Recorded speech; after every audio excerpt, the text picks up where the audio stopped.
காட்டுறது இல்ல election vote போட்டதை காட்டினா ஓட் போட்டு போடுங்க. யாருக்கு போட்டீங்கன்னு சொல்லிடுமா?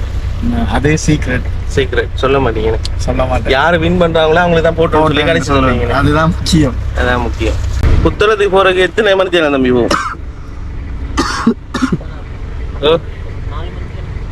நாலு மணி தேதி கிட்டத்தட்ட இந்த வேனுக்குள்ளதான் நாங்க வந்து டிராவல் பண்ண போறோம். நான் சொன்ன அதே வார்த்தை தான். கிட்டத்தட்ட 5 hours போய் இதை வந்து செஞ்சு முடிக்கிறதுக்கு எல்லாமே பார்த்து செஞ்சு. இதான் அந்த கேக் பாருங்க புரியுதுன்னு சொல்லி ஹாப்பி பர்த்டே November 14 அடிச்சிருக்கு. இதான் கேக். இதைத்தான் இப்போ நாங்கள் புத்தளத்துக்கு கொண்டு அப்புறம் ஒரு ஃப்ரெண்ட் ஒரு ஆள் அவர ஃப்ரெண்டுக்கு சர்ப்ரைஸ் கிஃப்ட் பண்றதுக்காக எங்களை வந்து புக் பண்ணியிருக்கிறேன். ரைட், நாங்கள் மட்டக்களப்பில் இருந்து மிக்கி மவுஸ் எடுத்துட்டு அதோட கேக் எடுத்துட்டு